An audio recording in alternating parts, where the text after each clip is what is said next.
I was sitting in my small apartment, staring at my phone as it buzzed with a message from Mom.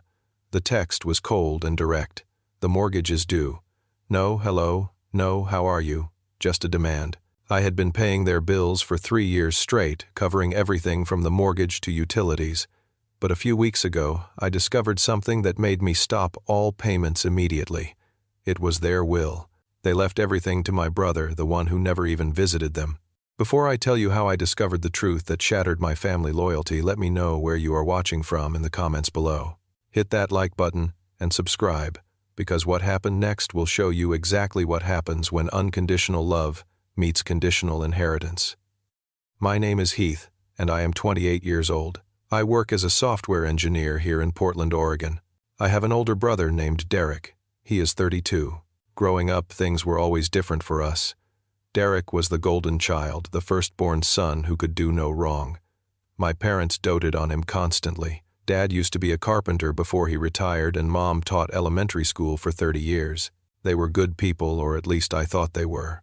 Derek left Portland right after college. He moved to San Francisco to work in finance. He built a life there, got married, had kids, but he rarely came home. Maybe once or twice a year for major holidays. Phone calls were sparse, maybe every 3 months if we were lucky. Meanwhile, I stayed in Portland. I bought a small apartment about 20 minutes from my parents' house. I visited them every week, sometimes twice a week. I helped Dad fix things around the house. I took Mom grocery shopping when her arthritis flared up. 3 years ago, everything changed. Dad had a mild heart attack. Nothing too serious, but it was a wake-up call. The medical bills started piling up. Their retirement savings were decent, but not enough to cover everything.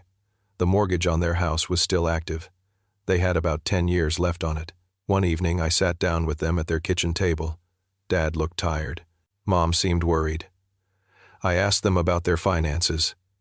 That is when I learned they were struggling. The mortgage payment was $1,200 a month.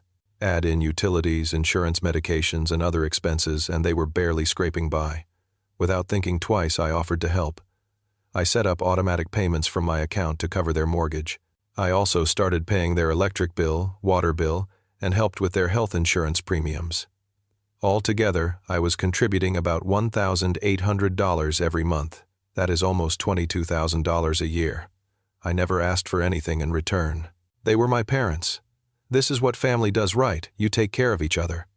I figured Derek was busy with his own family in San Francisco. He had 2 kids in private school, a big mortgage of his own. I understood. Or at least I told myself I did. Mom would mention Derek occasionally during my visits. Derek is so busy with work, she would say with pride in her voice. He has such an important job. He is doing really well for himself. I would nod and smile, even though a small part of me wondered why being busy meant he could not help his own parents. 6 months ago, something happened that planted the first seed of doubt in my mind. I was having dinner with Mom and Dad at their house. We were eating meatloaf, one of Mom's specialties. The conversation was casual until Mom mentioned something about Derek managing everything later on. I paused, mid-bite. Managing what I asked. Mom looked flustered. Oh, just some paperwork and things, she said, quickly waving her hand dismissively. Legal stuff. You know how it is. Dad stayed silent, focused intently on his plate. He would not look at me. The moment passed, but it stuck with me. What paperwork? What things? A few weeks later, I stopped by their house on a Tuesday evening. I had picked up some groceries for them. As I walked toward the kitchen, I heard Mom on the phone in the living room. Her voice carried through the hallway.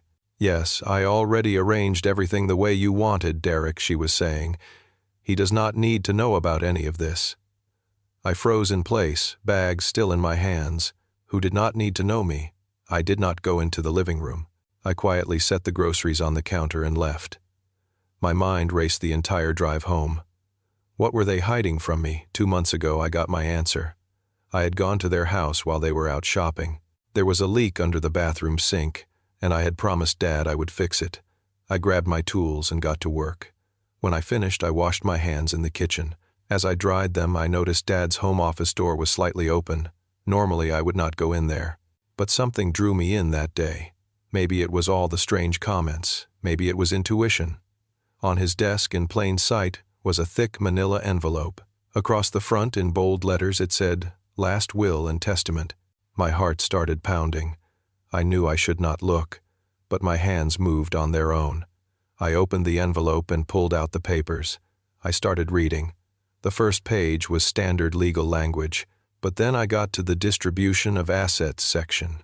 That is when my world fell apart. The house, valued at approximately $450,000, was left entirely to Derek. The savings account, which held around $80,000, also went to Derek.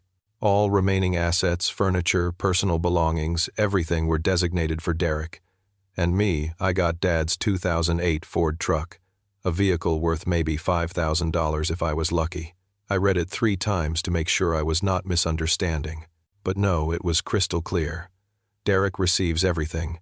Heath receives the old truck. The document even included a line that made my stomach turn.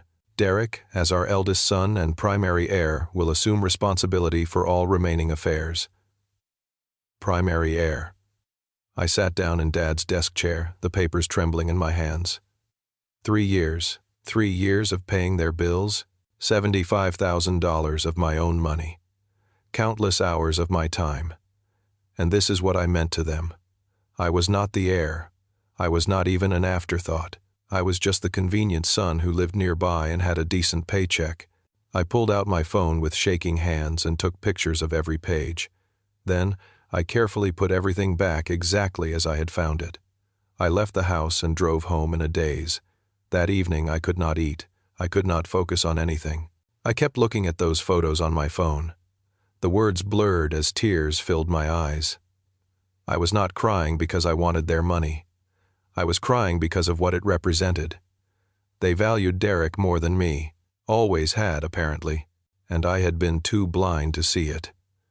I decided to confront them that night. I could not wait. I could not pretend everything was normal.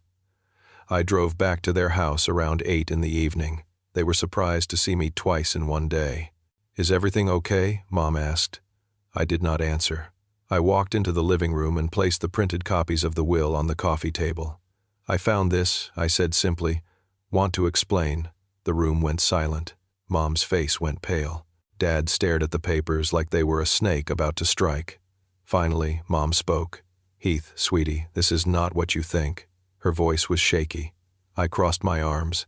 "Then what is it, Mom?" She glanced at Dad for support, but he still would not look at me. "Derek is the eldest," she began. "He needs to have the responsibility for the family estate. It is tradition. The oldest son inherits." "Tradition," I repeated, my voice rising.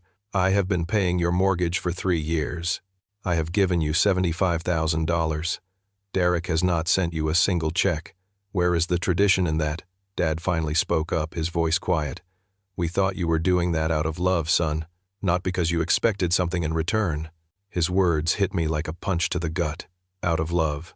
So love means I get to be your personal ATM while Derek gets everything. Mom tried a different approach.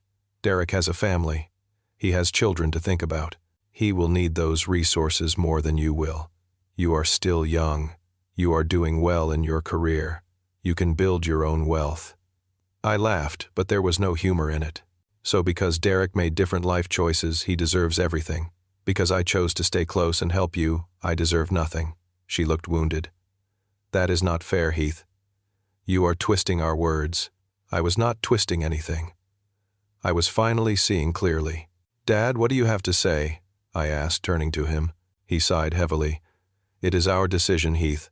Our assets, our choice. You cannot change it." Those words sealed it for me. They were not sorry. They were not reconsidering. They thought they were completely justified. I picked up the papers from the table. "Fine," I said calmly, though inside I was screaming. "It is your decision, and this is mine. I am done paying your bills. If Derek is getting everything, Derek can start paying for everything." Mom gasped. "Heath, you do not mean that." "Oh, I absolutely mean it," I replied. Every word. I walked out of that house and did not look back. That night I went home and immediately canceled every automatic payment I had set up for them. The mortgage, the utilities, the insurance premiums, all of it.